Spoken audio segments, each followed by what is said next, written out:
ዲስከስ ማድረግ የፈለግኩት ምንድነው ስለ ቅናት ነው። ብዙ ጥቅም አለ ቅናት። ቅናት ጉዳትም አለ፣ ብዙ ጉዳትም ይኖራል። ቅናቶች እንደ ቅናቶቹ ብዙ ጥቅምና ብዙ ጉዳት አላቸው።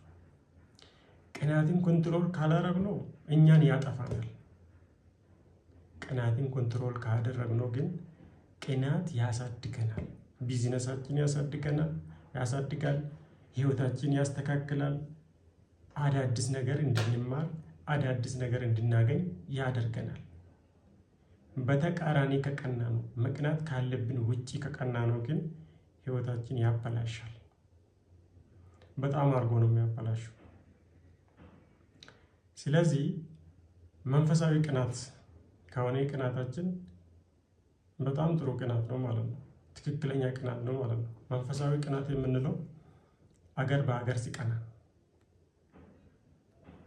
በጥሩ ነገር ሲንቀና፣ እንደሱ ለማድረግ ሲንቀና መንፈሳዊ ቅናት ነው። ለምሳሌ ኢትዮጵያ እንደ አሜሪካ፣ እንደ ራሻ፣ እንደ ሰሜን ኮሪያ ሀብታም መሆን፣ የተለያየ ነገሮችን እንደነሱ ፋብሪኬት ማድረግ፣ የተለያየ የቴክኖሎጂ ውጤቶችን ማድረግ አለብኝ ብላ ብትቀና ይሄ መንፈሳዊ ቅናት ነው።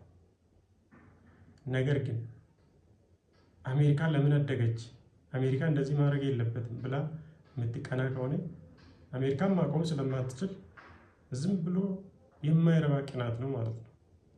ስለዚህ ቅናቶች፣ መንፈሳዊ ቅናቶች ሲባሉ አሁን ለምሳሌ አንድ ጓደኛችን ጥሩ ነገር ቢያደርግ፣ ጥሩ ቤት ቢገዛ፣ ብዙ ጥሩ ቢዝነስ ቢከፍት ጓደኛችን እንደዚህ በመክፈቱ ጥሩ ነው።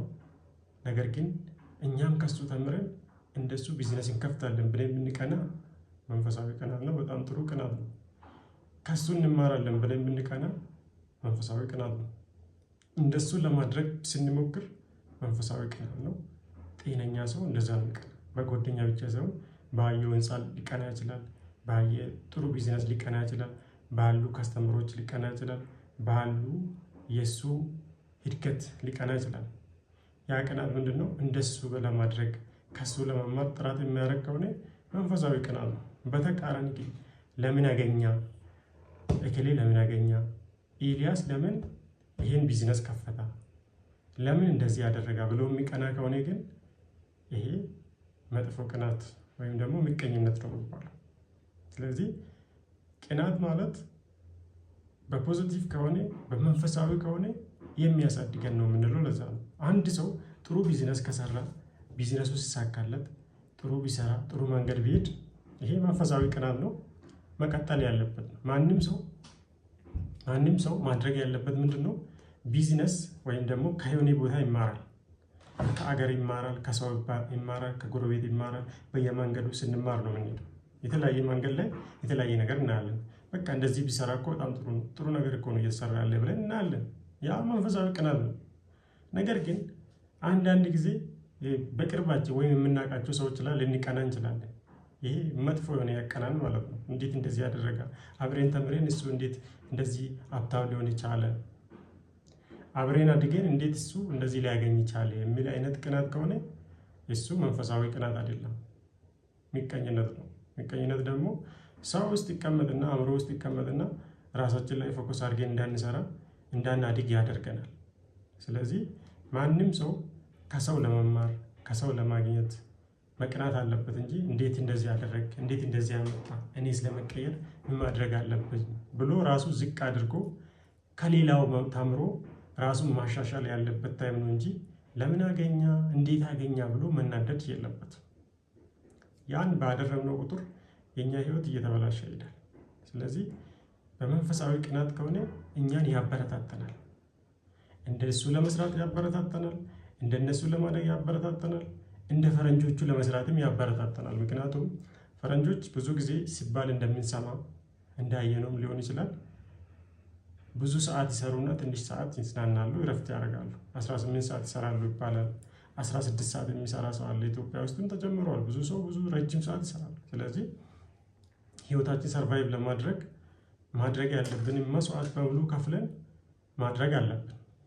ስለዚህ ምንድነው መንፈሳዊ ቅናት ከቀርነን ህይወታችን የተስተካከለ ይሆናል ማለት ነው። ነገር ግን መጥፎውን ያቀናል፣ ከቀናን ግን ያጠፋናል። ህይወታችን በቃ ከሰው ውጭ ያደርገናል። የተለያየ አሁን ለምሳሌ ብዙ ሰው ምን ያደርጋል? በቃ እንዴት ያገኛ፣ እንዴት እንደዛ ሆነ፣ እንዴት የከሌ እንደዚህ ሆነ፣ የማይመለከት ነገር። አሁን ለምሳሌ አንድ ጎረቤቴ ህንፃ ቢሰራ ወይም ደግሞ ሌክጀር የሆነ መኪና ቢገዛ እኔን እኮ ምንም አላረገም። ለራሱ ሰርቶ ለፍቶ በቃ ማድረግ የሌለበትን አድርጎ መክፈል የለበትን መስዋዕት ከፍሎ ለዛ ደርሷል አይደለ የሰውየው። ስለዚህ በሱ ለምን ይቀናለሁ? እንደሱ ግን ለማድረግ መስዋዕት መክፈል አለብኝ።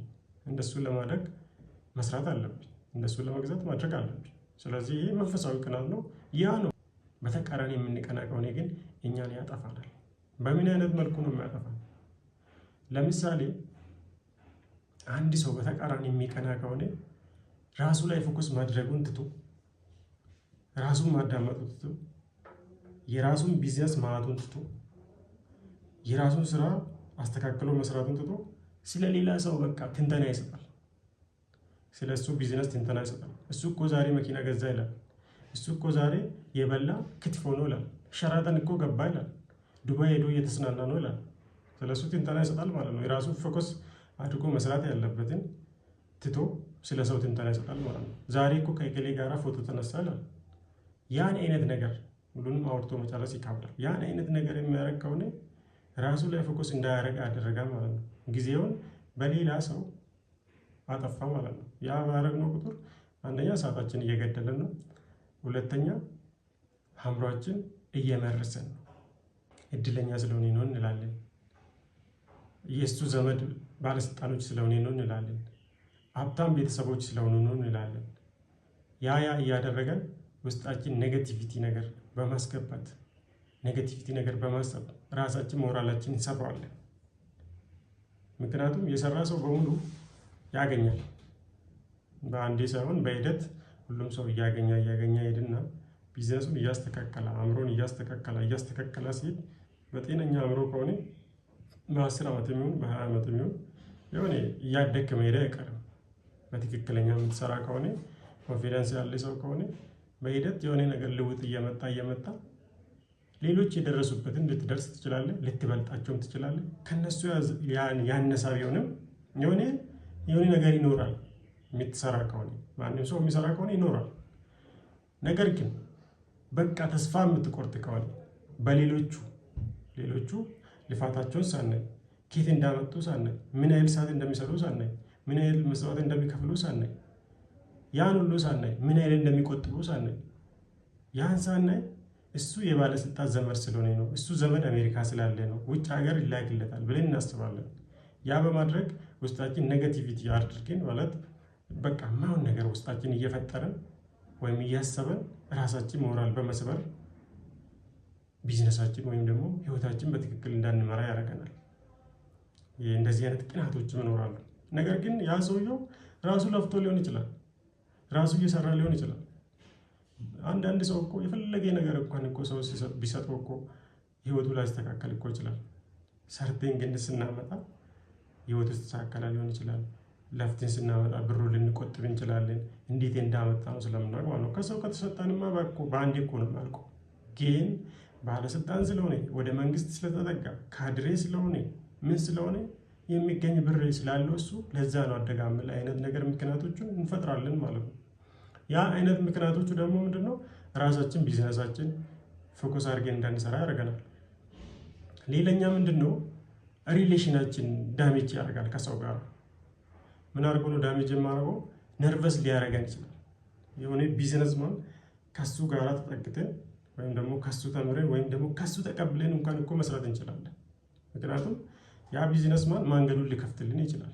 አንድ ጓደኛችን ከኛ አጠገብ ወይም አብረን የተማርነው ልጅ ትልቅ ቢዝነስማን ሆኖ ሊሆን ይችላል።